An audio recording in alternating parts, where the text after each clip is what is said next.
drinking a glass of wine and talking. Mom was straight in front of me, facing him with her back to the sink. Dad didn't really look in my direction as my sneakers squeaked across the tile floor, but kept talking, as if he didn't notice the sudden electric charge in the air, as if he didn't know that his younger daughter had been missing somewhere in the California suburbs for the better part of 4 hours. Clearly, he hadn't been informed. I walked to the fridge as casually as I could, my pounding heart muffling Dad's words in my ears. Mom locked eyes with me. A look passed over her face, a mixture of relief, anger, and what I chose to interpret as a shred of respect. "What are you doing?" she asked in a voice laced with so many other questions. Who was going to tell on whom? "I'm hungry. I'm going to take a sandwich to the TV room." Drunk with fear and triumph, I felt my fingers tremble as I smeared peanut butter on an English muffin. I hated the prospect of cold bread, but I didn't have the stomach to wait 50 years for the toaster to work. I slapped a lid on my sandwich and walked out of the room before my legs could crumble beneath me. No, I was not Tiffany. I was not the same. This was half my life.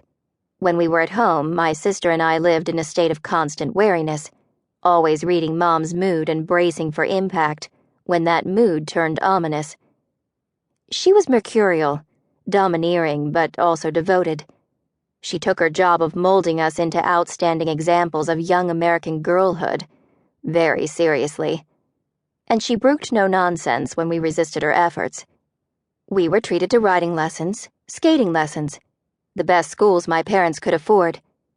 But her vigilance was also a leash, one she could pull tight enough to strangle. In the other half of my life, Mom and I were allies.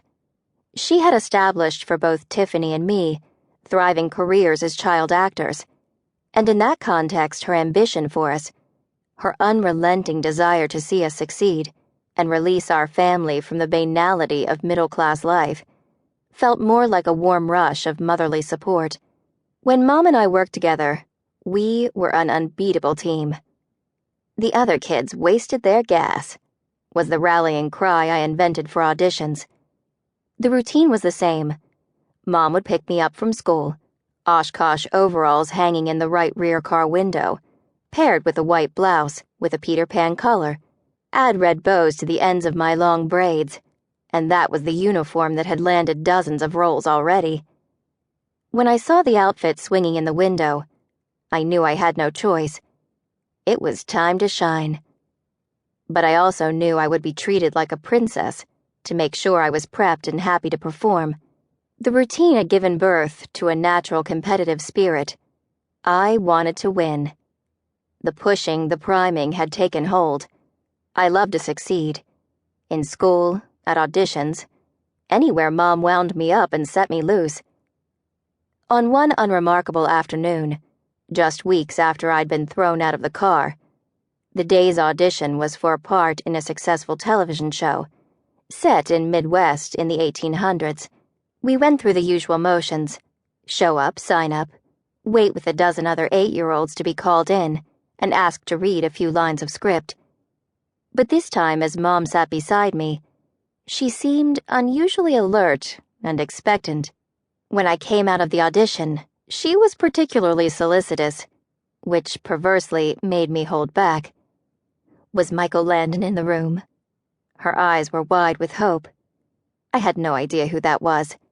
Clearly the right answer was yes. But why not make her work a little? "Who is that?" I asked. "You know, brown, curly hair, handsome." This meant nothing to me. "He's Pa!" she exclaimed. I honestly didn't know whom she was referring to. I was still trying to figure out why the people in the audition room had made me speak the way they did. Who says reckon? The day I won that part may have been the highlight of Mom's life. Our 2 years on Little House on the Prairie were without question her happiest. There was no reason for me to talk back, or for her to take a scissor to my favorite shirt in front of me.